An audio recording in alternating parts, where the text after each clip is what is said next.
परम पूज्य श्री साहिब जी अचनीय बंदनीय संत समाज गोस्वामी जी की एक साखी है। तुलसी यह संसार में 5 रत्न है सार। तुलसी यह संसार में 5 रत्न है सार। साधु संगत हरि भजन दया दान उपकार।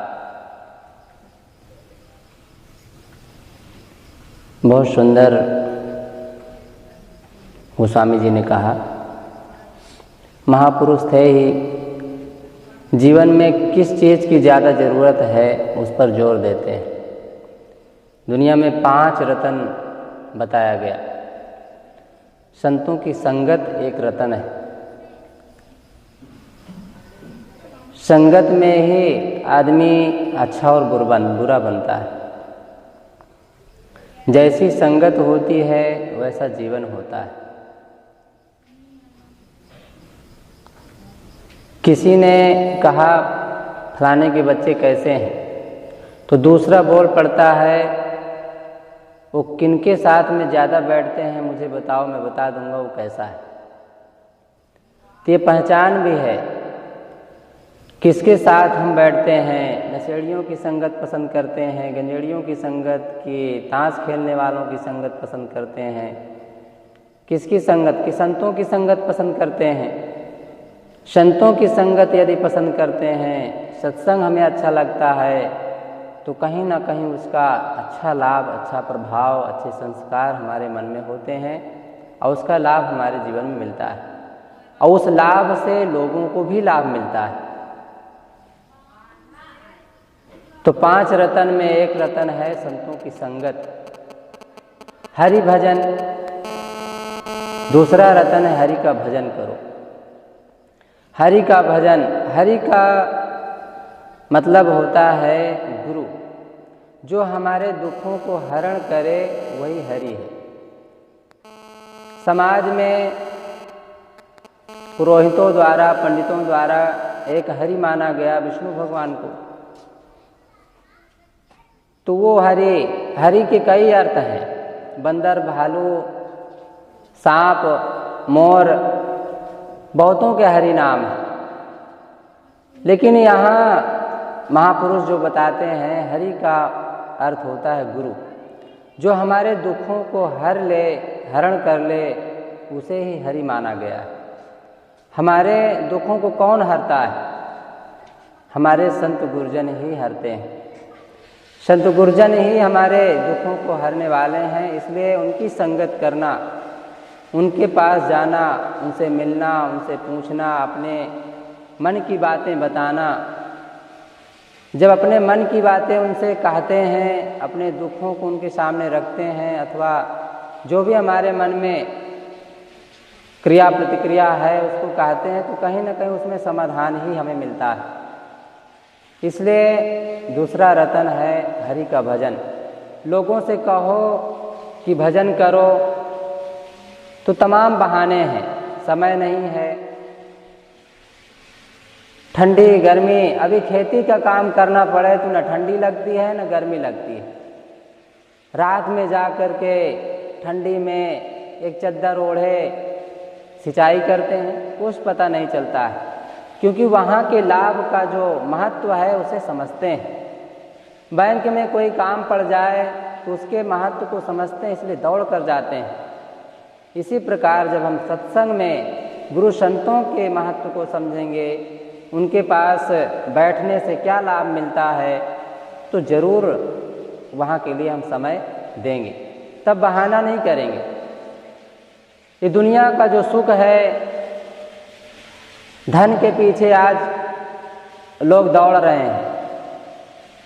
होड़ पड़ गया है लोगों के मन में कि बस धन कमाना है, चाहे जैसे कमाएं, बस धन कमाना है।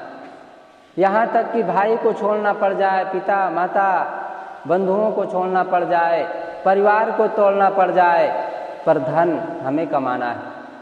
बंधुओं, धन से सुविधा मिलती है, सुख नहीं मिलता है। धन से आपको बिस्तर मिल सकता है, भोजन मिल सकता है, कपड़े मिल सकते हैं, मकान बना सकते हैं, पर जो सुख है, मन की शांति है, उसको धन से नहीं पाया जा सकता है। धन से मन के बारे में समझने के लिए कुछ सुविधाएं इकट्ठा किया जा सकता है, किंतु जो उसको सुखी बनाने के लिए उसे उसकी निर्मलता की जरूरत होती है। तो दुनिया का जो सुख है वो एक खुजली की तरह है।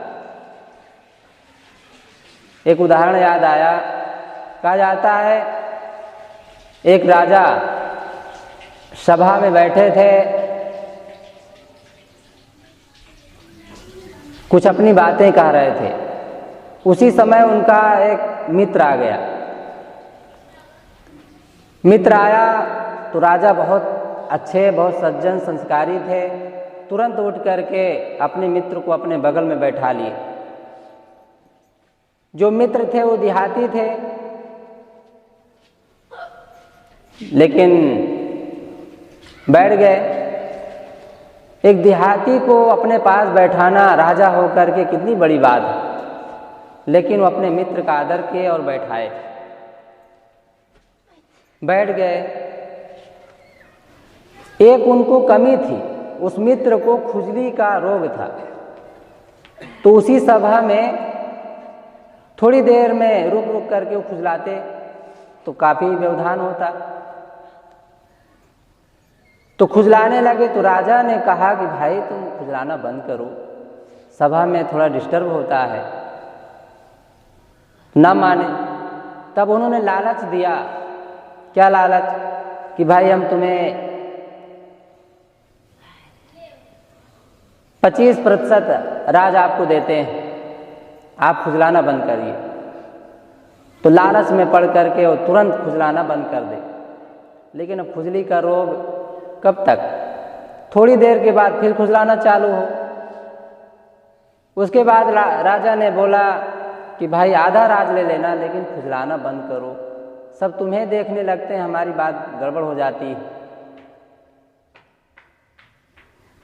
फिर चुप हो जाए, फिर खुजलाना बंद करे। थोड़ी देर के बाद कहे भाई तुम पूरा राज ले लेना, लेकिन ये खुजलाना बंद करो, मेरी जो बातें हैं पूरी हो जाने दो। तो बिल्कुल अपने आप को, हाथ को समेट करके बैठ गया। कुछ देर नहीं खुजलाया, बढ़िया बातें होने लगी, राजा अपनी बातें कहने लगे। लेकिन जैसे अच्छी बातें निकलने लगी, फिर उनको खुजली आई तेजी से और फिर खुजलाना चालू किया।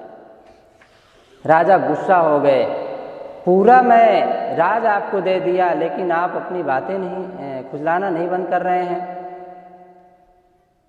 वो मित्र भी गुस्सा हो गया। कहा देखिए राजा साहब, जो मजा मेरे खाज में है वो आपके राज में नहीं है, इसलिए आप अपना राज रखिए और मुझे खुजलाने दीजिए।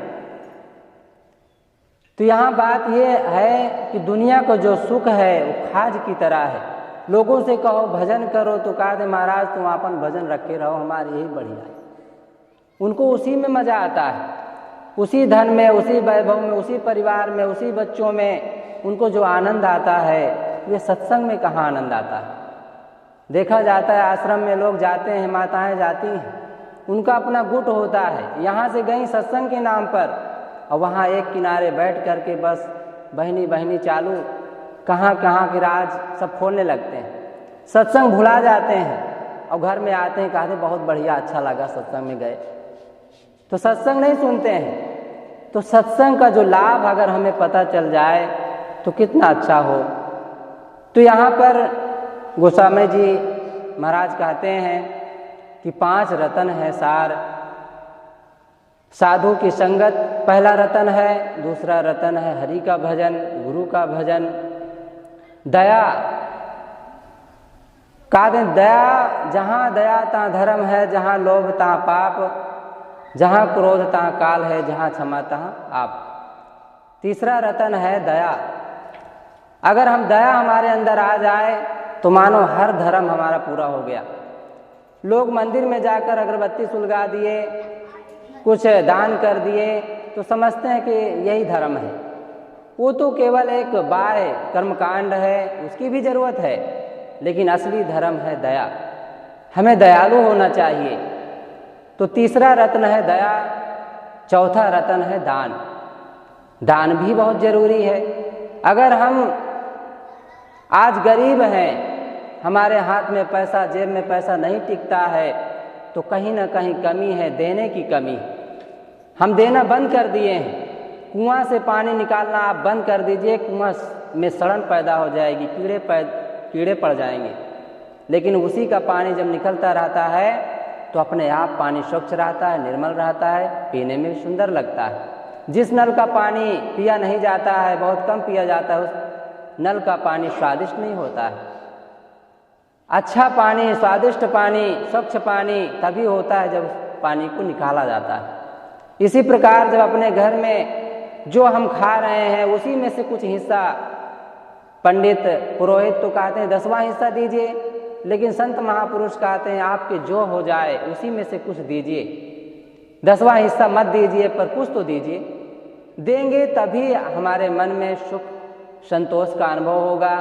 बाकी अपने बाल बच्चों, परिवार को तो सब पालते हैं, हर प्राणी अपने बच्चों को पालते हैं। देखो एक चिड़िया भी बच्चा पालती है तो कहाँ कहाँ से दाना ले करके उनके मुख में डालती है और उसे बड़ा कर देती है, पाल पोस करके उड़ना सिखा देती है।